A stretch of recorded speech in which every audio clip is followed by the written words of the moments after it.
Bienvenidos a Nunca es tarde para emprender, el video podcast de 65 y más enmarcado dentro del programa Talento 45 Plus, impulsado por la Cámara de Comercio de España, un programa cofinanciado por la Unión Europea a través del Fondo Social Europeo Plus y que cuenta con el apoyo del Servicio Público de Empleo Estatal. Hablamos de un programa que ofrece orientación, intermediación laboral y formación para mejorar las competencias digitales y profesionales de las personas de entre 45 y 60 años en situación de desempleo o inactividad laboral. En Nunca es tarde para emprender, rompemos el mito de que el emprendimiento es solo cosa de jóvenes, porque la pasión, las ganas y la perseverancia no tienen edad y la experiencia vital es un plus para alcanzar el éxito. En el episodio de hoy descubriremos las ventajas de emprender en colaboración con otros. A partir de una cierta edad es importante trabajar con otros, no para otros. Busca socios, busca colaboradores, busca compañeros de viaje, porque eso hará que sea más fácil que construyas. Tienen que dar un salto y pasar del miedo a la acción. Pasar exactamente de buscar trabajo, olvidarse de buscar trabajo y empezar a ofrecer servicios. Para ser emprendedor hay que ser maduro, hay que tener contactos, hay que tener un apoyo financiero o saber dónde buscarlo, hay que tener toda una serie de recursos que da justamente la experiencia. De poder emprender a partir de los 45 nos da la libertad de volver a retomar ese sueño inicial que tuvimos que abandonar. La protagonista del episodio de hoy es Laura Rosillo, una de las mayores expertas del age management o gestión de la edad en España, así como de estrategias de transformación digital de los senior. Con una amplia experiencia en el sector de los recursos humanos, en la actualidad está enfocada en revalorizar el talento senior y luchar contra el edadismo. Todo como consultora en la plataforma colaborativa de talento y experiencia senior 55 más. Y es más, Laura Rosillo es miembro del Consejo Asesor de la Estrategia para una Sociedad Longeva y una Vida Plena de la Dirección General de la Gente Mayor de la Generalitat de Cataluña. Y además es voluntaria en ASENCAT, la Asociación Catalana para la Orientación del Talento Emprendedor. Laura Rosillo, bienvenida. Bien hallada. Pues vamos a comenzar con el drama del desempleo senior en la actualidad, ¿no? Cómo personas de más de 45 años están viendo una situación, como decimos, dramática, ¿no? y sin una salida profesional. ¿Qué consejos darías a estos senior que estén pensando en emprender? Bueno, en primer lugar es que tienen que dar un salto y pasar del miedo a la acción. Pasar exactamente de buscar trabajo, olvidarse de buscar trabajo y empezar a ofrecer servicios. Ese es el cambio de chip fundamental para que todo empiece a girar de otra manera. Tenemos todos en la sangre casi esa manía por ser empleados, para trabajar para otros, ¿no? Y sin embargo, yo creo que a partir de una cierta edad es importante trabajar con otros, no para otros. Ese es el cambio de chip que yo creo que es el consejo que doy normalmente, y es que dejen de pensar en el señorito deme algo, y empiecen a pensar yo tengo mucho que dar. Y ese sería el paso del miedo al impulso. Exacto, Esa es esa la clave, ¿no? esa es la clave. Esa es la clave. ¿Y cuáles son las ventajas de emprender con más de 45 años? Bueno, en primer lugar, me parece fundamental, y te parecerá un chiste, pero es muy importante, el no tener jefe.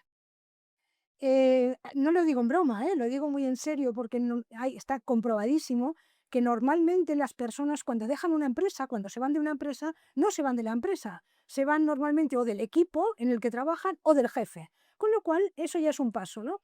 Pero aparte hay otra cosa muy importante, y es que nosotros de toda la vida hemos elaborado todo un camino que tiene que ver con cumplir con un contrato social que nos dice que tenemos que trabajar para otros, que tenemos que construir una familia, que tenemos que comprar una casa, tener en fin, un coche, va a hacer vacaciones, toda una serie de...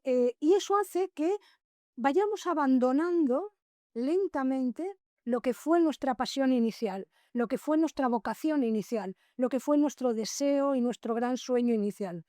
El hecho de poder emprender a partir de los 45 nos da la libertad de volver a retomar ese sueño inicial que tuvimos que abandonar. En tus formaciones y talleres hablas de emprendimiento colaborativo. ¿En qué consiste?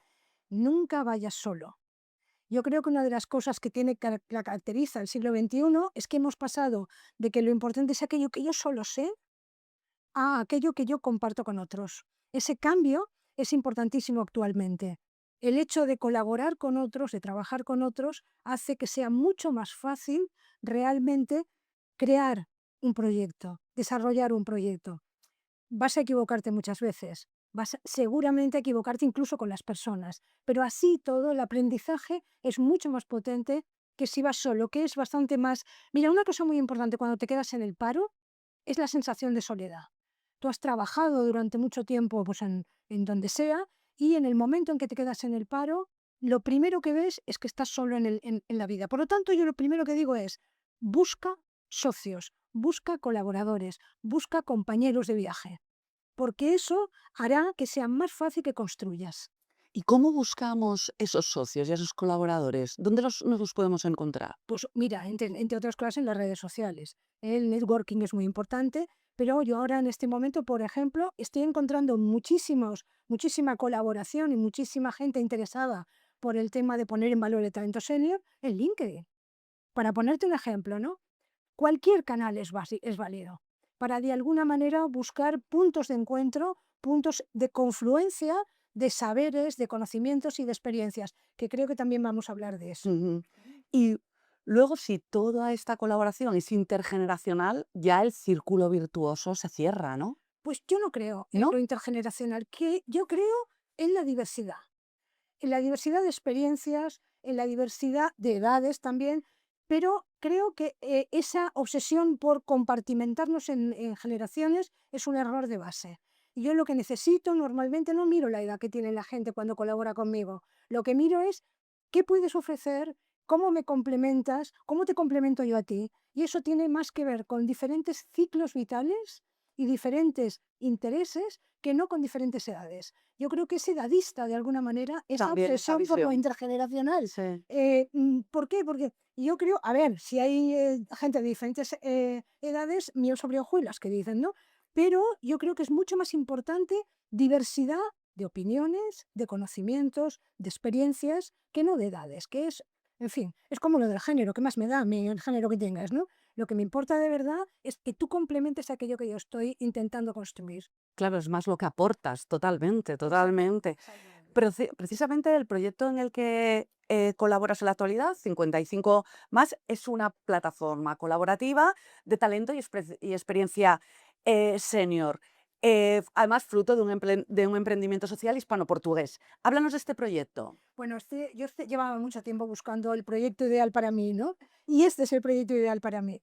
Es una plataforma de emprendimiento social, ¿vale? De carácter social, porque lo que intenta es no solamente poner en valor el talento senior, sino además recuperar esa sensación de utilidad que tenemos los mayores a partir de los 55 años y esa necesidad de justamente no estar solos.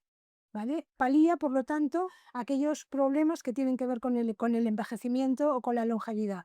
Eh, es más, es un proyecto que yo creo que tiene muchísimo futuro, tal como están evolucionando las leyes, porque intenta hacer compatible, por ejemplo, en el caso tanto del paro como en el caso de la jubilación, la remuneración por un servicio que tú ofreces, ¿no? Y eso que ahora incluso lo está poniendo un poco más fácil la ley, la última ley para justamente compensar lo mal que cobramos los autónomos, ¿verdad? Jubilados, permite que una persona ofrezca sus servicios, en este caso lo hacemos siempre a través de entidades sociales o administraciones públicas, a personas que tengan algún tipo de necesidad de un servicio y que sean vulnerables, ¿no? Pero ese servicio que tú ofreces, que tiene o no tiene que ver con lo que tú has hecho toda tu vida, porque a veces sirve para despertar talentos nuevos, es remunerado. ¿Qué quiere decir eso? que no es voluntariado exactamente. También lo puede ser, ¿eh? Si quieres, si tú quieres esa remuneración, aportarla a la organización o a una ONG o donde quieras, puedes. Pero la idea es de que tu talento, tu trabajo, tiene un precio que de alguna manera te va a compensar no solamente el hecho de conocer gente nueva, no solamente el hecho de ofrecer un servicio, sino además eso tiene un valor. Claro, claro. Y bueno, y luego en tu presentación también decíamos que eres voluntaria de Asencat. ¿Qué proyectos desarrolláis eh, para favorecer este emprendimiento senior? A ver, Asencat es una plataforma, es una asociación que lo que intenta es ayudar a los emprendedores que empiezan a montar su proyecto. ¿Por qué? Porque todos tenemos una gran idea, ¿eh? Todos tenemos una estupenda idea, pero muchas veces las ideas no están sustentadas por ni una planificación, sobre todo una planificación financiera, ¿verdad? Ni por una planificación justamente de los esfuerzos o de los recursos que necesitas para ponerlo en marcha. En Asencat, que está constituido por personas, la mayor parte de ellas jubiladas, no todas, pero casi todas jubiladas, y que todos han sido directivos de empresa, lo que hacemos es justamente ayudar a estas personas que emprenden, no importa la edad que tengan, a construir ese proyecto nuevo, teniendo en cuenta justamente lo que aporta la experiencia. Y es el hecho de que necesitas relaciones, necesitas planificación financiera y necesitas realmente un modelo de negocio para poner adelante, en pie una idea. Y entonces, voy a coger esto que me estás diciendo. Si tuviéramos que dividir la aventura de emprender en etapas, ¿cuáles serían? Las típicas, ¿vale? Hay una etapa inicial en la que tienes una gran idea que normalmente no tiene forma, no tiene detrás, digamos, todo el despliegue de lo que supone un modelo de negocio. Esa idea inicial, ese impulso es absolutamente imprescindible, pero no es suficiente. A partir de ahí pasas una época bastante dura y bastante larga de planificación, justamente de buscar recursos, no hay nada gratis en esta vida. Para eso, para ser emprendedor, aquello que teníamos en la cabeza de que un adolescente en el garaje de su padre podía levantar una empresa, no hay nada menos cierto que eso. Para ser emprendedor hay que ser maduro, hay que tener contactos, hay que tener un apoyo financiero o saber dónde buscarlo, hay que tener toda una serie de recursos que da justamente la experiencia. Así verás que casi un 40% de los emprendedores en España tienen más de 45 años, ¿no? Y a partir de ahí, de esa meseta, que es un calvario pasar por ahí, realmente viene el momento justamente brillante de poner en pie y de poner en marcha tu negocio. Y empieza otra fase, que es la fase de crecimiento, que también es muy dura, porque ahí sí que no puedes estar solo. Ahí sí que tienes que ir acompañado de seguramente otros compañeros que complementen aquello que tú no sabes hacer. Y a partir de ahí, todo lo que tiene que ver con la evolución de las organizaciones, ¿verdad? Sí, y mantenerse es más complicado, sería la parte más complicada de todas estas etapas. Efectivamente, pero no para los emprendedores, para los seres humanos. Es Todos. una de las cosas que yo siempre digo, es que a partir de los 45 tú entras en la etapa del mantenimiento. De alguna manera, hasta los 45, los 50 y los 45 me parece muy jovencito, ¿vale? Es un junior. Pongamos a partir de los 50, ¿eh? A partir de los 50 esto de 45 es una convención y como es una convención lo de los 65 con la jubilación. Vamos a subirlo 5 o 6 años más. Vale, pues a partir de los 50 tú más o menos la etapa de producción, ¿vale? La has culminado, ¿no? Todo ese desarrollo. Y empiezas la fase de mantenimiento. Pero es que con la salud pasa lo mismo, ¿vale? Es que con las relaciones pasa lo mismo.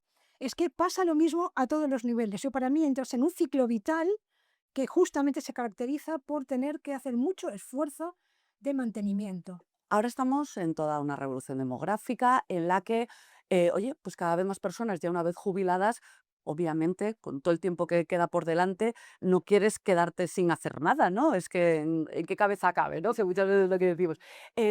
Tú te encuentras en esa situación. ¿Cómo ha sido tu proceso, ¿no? Esa reinvención profesional ya una vez jubilada, ¿cómo lo has vivido? Lo primero, vamos, de reinvención, nada. Yo estoy más que inventada, ¿vale? Yo lo que he hecho es transformarme. Lo que es muy importante cuando tú te jubilas o cuando, por ejemplo, entras en una fase de emprendimiento después de una larga trayectoria como empleado, digamos, es el transformarte, es entrar en un nuevo, sobre todo un nuevo propósito, en un nuevo objetivo vital. Y eso es lo que cuesta más en el momento que te jubilas. ¿Qué hice yo? Pues mira, cambié de ciudad, cambié de trabajo. Yo siempre digo que yo me he jubilado del trabajo, pero no del oficio, ¿vale? No me he jubilado en absoluto ni de mi pasión ni de mi vocación, pero sí del trabajo. Ahora solamente hago lo que me apetece, en ese sentido. Y entras en una fase que justamente cambia absolutamente toda tu vida. Eso hay que planificarlo, eso hay que trabajarlo muy a fondo. ¿Por qué? Porque la mayor parte de jubilados que yo conozco, personas que hace muy poco se han jubilado, entran primero en una fase de hiperactividad. Entran en una fase en la que, bueno, sí, pues voy a ir a pilates, a hacer cursos de no sé qué, a tal y que cual. Eso dura unos 6 meses, un año. Y de ahí se pasa normalmente a una depresión profunda, ¿vale? Con lo cual, yo lo que siempre aconsejo que como mínimo 5 o 10 años antes de la previsión de tu jubilación, empieces a planificar exactamente qué va a ser de tu vida, cuál va a ser tu propósito vital. Yo lo que cambié fue el propósito vital. Cambié todo lo que tenía que ver con ayudar a las empresas a digitalizarse, a transformar los departamentos de recursos humanos con toda la avalancha digital, y no te digo ahora con la, sigo haciéndolo, pero no tanto, con todo el tema de la inteligencia artificial, para pasar, digamos, a trabajar justamente aquello que me estaba afectando, que eran dos cosas fundamentalmente. Mi talento, cómo entrego a la sociedad, una, y en segundo lugar, ¿cómo hago para que lo que antes era un trabajo ahora sea una pasión? ¿Vale? Que es la segunda planificación, y la tercera es la financiera. ¿Cómo hago para, con una tercera parte de los ingresos que tenía, sobrevivir con el mismo nivel de vida, ¿no? Bien, pues esas 3 fases hay que planificarlas. Y hay que planificarlas no cuando te jubilas, antes de jubilarte. Y sobre todo tener muy claro una cosa que no tenemos clara. Sabemos muy claro cuál es nuestro oficio, cuál es nuestro empleo, cuál es nuestra carrera, cuál es nuestra profesión, pero no tenemos ni idea de cuál es vuestro talento. Y una de las cosas que yo ayudo ahora a la gente es a descubrir cuál es su talento, qué es aquello que se le da bien y que además le gusta hacer. Ese ikigai que dicen los japoneses, es encontrar ese encuentro entre lo que me gusta y lo que sé hacer, es justamente lo que tiene que marcar la nueva etapa vital. Esa nueva etapa vital que se llama jubilación, que quiero recordar que viene de júbilo, no viene de otra cosa. Y tengo muchísimos compañeros a los que de júbilo nada. Y tiene que ver con eso, con no haber cambiado el propósito. Porque uno cuando se jubila dice, no, si yo he sido un buen arquitecto o yo he sido, yo qué sé, un buen chef de cocina, pero ahora ya no me quieren por eso. ¿Vale? Pues ¿por qué te van a querer? Empieza a analizar exactamente cuál es tu valor, qué es aquello que ahora puedes seguir ofertando, seguir ofreciendo a la sociedad. ¿Crees que toda esta planificación, quién debería ser el, no sé, bueno, uno mismo primero, ¿no? Responsable oye, de mirar un poco a futuro y planificar, pero ¿crees que esto también nos deberían de concienciar, no sé, desde la escuela o organismos públicos con campañas o las propias empresas cuando sus trabajadores les queden 5 años para la jubilación? ¿Qué Pues consideras? mira, yo ahora estoy trabajando muchísimo, muchísimo en dos grandes organizaciones, ¿no? En empresas normalmente medianas o grandes. Las pequeñas, los sistemas de relevo los tienen de otra manera montados, pero las empresas medianas y grandes empiezan ahora a preocuparse por el tema. ¿Por qué? Por una cosa muy sencilla. Tú piensas que una persona que lleva 20 años, de aquello que hace, es el único que sabe. Ese relevo es muy complicado. O sea, les interesa más en lo que es la transferencia de conocimiento y el retener ese conocimiento que se les va a ir, que no planificar la jubilación. Pero además, si les dices, bueno, además de hacer la transferencia de conocimiento, que vamos a trabajar eso, además ayuda a estas personas a que planifiquen ese nuevo ciclo vital, ese nuevo propósito que van a tener a partir de ahora. Por lo tanto, las empresas por un lado, pero la administración por el otro lado. Yo, por ejemplo, ya te he dicho que a la que me jubilé, me fui de mi ciudad y me fui a un pueblo a vivir. Bien, pues en el pueblo, en el ayuntamiento, yo ayudo justamente a la gente, o bien recién jubilada, o bien que está a punto de jubilarse, a planificar ese proceso de cambio, esa transformación de la que yo hablo. Y, por lo tanto, administraciones públicas. Eh, yo creo que, por ejemplo, también es muy importante todo lo que tiene que ver con la formación permanente, ¿no? En todos los ciclos de formación permanente, en las universidades de mayores, en las universidades de la experiencia que hay por toda España, ahí tendría que haber realmente como curso principal y central, todo lo que tiene que ver con la planificación de la longevidad, que no de la jubilación, de la longevidad, que es aquello que yo creo que en este momento nos preocupa, porque yo tengo 70 años. Y espero como mínimo, vivir 2 décadas más en plenas condiciones, ¿vale? Otra cosa que tengo que planificar es, cuando ya no tenga plenas condiciones, ¿qué voy a hacer con mi vida también? También eso hay que planificarlo. O sea, que no hay que planificar la jubilación, hay que planificar la longevidad. Planificar la longevidad. Y mira, y justo te iba a preguntar por ese aspecto de la formación a lo largo de toda la vida. ¿Cómo de importante, no, es ese reciclaje continuo y además también pensando en emprender? Pues fíjate que no es exactamente reciclaje, es lo que le llaman ahora reskilling, es transformación, otra vez, ¿vale? Todo lo que yo aprendí a lo largo de mi carrera, en fin, he tenido una carrera, 45 años cotizando a la Seguridad Social, es una carrera larga, ¿vale? Todo eso ahora no sirve, no sirve. Ha cambiado de tal forma que yo necesito urgentemente transformarme a través de la formación. Por ejemplo, yo ahora estoy metida hasta las orejas, lógicamente, en todo lo que tiene que ver con la inteligencia artificial, en todo lo que tiene que ver con aquello que puede ser útil para mí, tanto para mi vida cotidiana como para aquello que yo ofrezco a los demás, ¿no? ¿Cómo me puede ayudar? Eh, con una ventaja, resulta que la inteligencia artificial parece que está hecha para mí, porque yo tengo muy desarrollado el pensamiento crítico, como toda la gente de mi generación, con lo cual puedo poner en cuestión lo que me responde la inteligencia artificial, puedo realmente profundizar mucho en el tipo de preguntas que le hago y veo que es una herramienta especialmente útil para las personas mayores de 50 años, ¿vale? Eso por un lado.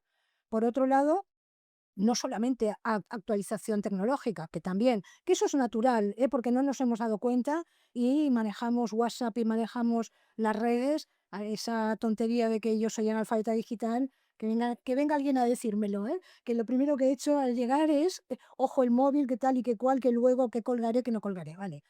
No solamente formación tecnológica, sino también lo que tiene que ver con nuevos conocimientos.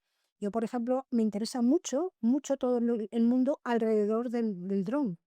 Tú imaginas, oye, yo con 70 años, sentada en mi silla con mi joystick y viendo cómo ese aparato. Yo creo que es un trabajo absolutamente pensado para un jubilado, por ejemplo, ¿no? Pero como eso, tantas otras cosas. Estoy también intentando profundizar en todo lo que tiene que ver con el cuidado, con especializarme realmente en ser una buena profesional del voluntariado, del ayudar a otros, ¿vale? Imagina, ahí se abre un montón de aspectos que yo puedo seguir, digamos, trabajando y aprendiendo para seguir ayudando, seguir siendo útil y para seguir, sobre todo, una palabra que para mí es básica.